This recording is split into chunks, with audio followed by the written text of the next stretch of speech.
السلام علیکم ورحمۃ اللہ۔ سوال یہ ہے کہ وراثت میں بیٹی، بیوی، بہن اور ماں کا کتنا حق بنتا ہے؟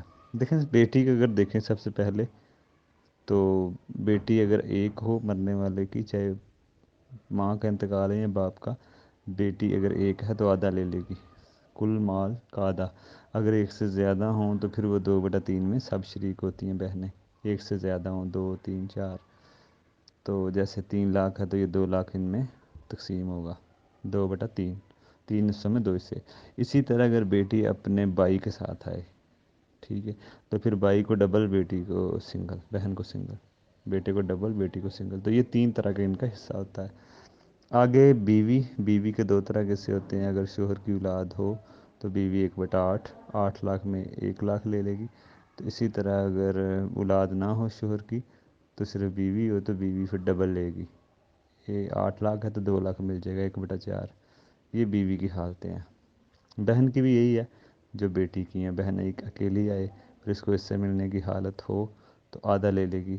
اگر ایک سے زیادہ بہنیں ہوں تو یہ 2/3 میں شریک ہوں گی۔ اگر بہن اپنے بھائی کے ساتھ آئے اور ان کو وراثت مل رہی ہو، مرنے والے کے ماں باپ، بیٹی بیٹا پوتا نہ ہو، خاص طور پہ بیٹا پوتا باپ دادا نہ ہو، تو پھر بہن کو ملتا ہے مرنے والے کی۔ تو یہ ان کی 3 حالتیں ہیں۔ بہن اپنے بھائی کے ساتھ آئے تو اسبہ، بھائی ڈبل اور بہن سنگل۔ اسی طرح ماں کی بھی 2 حالتیں ہیں۔ مرنے والے کی اگر اولاد نہ ہو، بہن بھائی بھی ایک سے زیادہ نہ ہو، تو ماں 1/3 میں شریک ہوتی ہیں، اگر مرنے والے کی اولاد نہ ہو کوئی بھی، اور بہن بھائی بھی ایک سے زیادہ نہ ہو تو 1/3 میں۔ لیکن اگر اولاد نہ ہو اور اولاد ہو تو پھر 1/6 ملتا ہے، یا اولاد نہ بھی ہو، بہن بھائیوں کی بھی تعداد ایک سے زیادہ بڑھ جائے تو ماں 1/6 لیتی ہے۔ تو یہ ان کے حصے ہیں، بلکہ ان کو دینا بھی چاہیے۔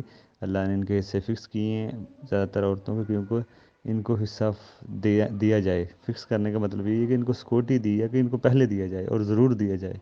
لیکن ہمارے ہاں شاید ان کو حصہ نہیں ملتا، بعض اوقات کوئی لوگ دینے نہیں چاہتے عورتوں کا حصہ، زمانہ جاہلیت کی طرح۔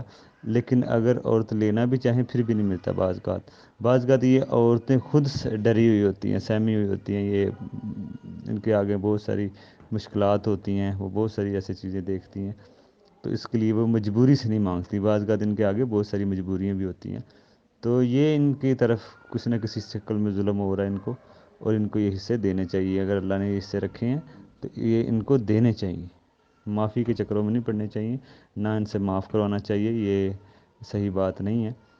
ان کے حصے بعض اوقات یہ شرم و شرمی بھی نہیں مانگتی، تو ہم کہتے ہیں کہ انہوں نے معاف کر دیا، یا اوپر سے وہ کہہ بھی دیتی ہیں، دل سے ان کا ارادہ کچھ اور ہوتا ہے، تو اس لیے ان کے ہاتھوں میں مال دینا چاہیے، اس سے پہلے معافی نہیں ہو سکتی۔ السلام علیکم۔